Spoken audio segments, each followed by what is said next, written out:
મહત્વના સમાચાર ગિરિમથક સાપુતારામાંથી સામે આવી રહ્યા છે કે જ્યાં ઠંડીનો ચમકારો અનુભવાઈ રહ્યો છે।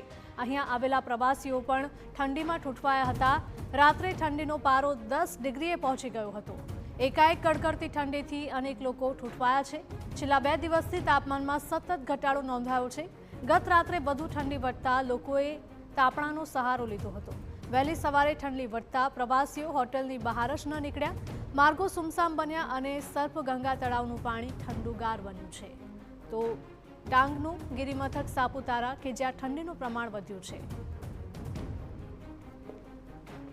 સંવાદદાતા રોનક જોડાયા છે વધુ માહિતી સાથે। રોનક, જણાવશો કે ગિરિમથક કહેવાતું સાપુતારા જ્યાં મોટી સંખ્યામાં પ્રવાસીઓ પણ ઉમટતા હોય છે અને ત્યાં તાપમાનનો પારો છે તે 10 ડિગ્રી નોંધાયો છે।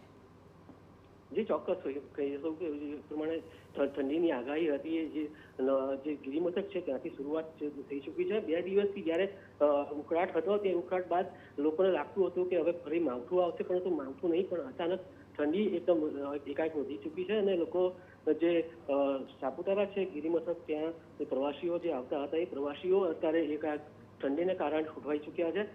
જ્યાં રસ્તાઓ પ્રવાસીઓથી સવારે વહેલી ધમધમતા હતા, પરંતુ પ્રવાસીઓ જે છે હવે પોતાના રૂમમાં જ બેસી રહ્યા છે અને બહાર નીકળતા નથી।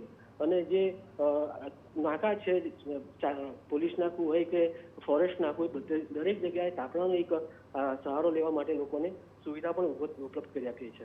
જી બિલકુલ રોનક, માહિતી બદલ આપનો આભાર। સાપુતારામાં તાપમાનનો પારો સતત નીચે ગગડી રહ્યો છે। છેલ્લા 2 દિવસથી સતત ઠંડીનો ચમકારો અનુભવાઈ રહ્યો છે। ગત રાત્રિએ 10 ડિગ્રી તાપમાન નોંધાયું હતું।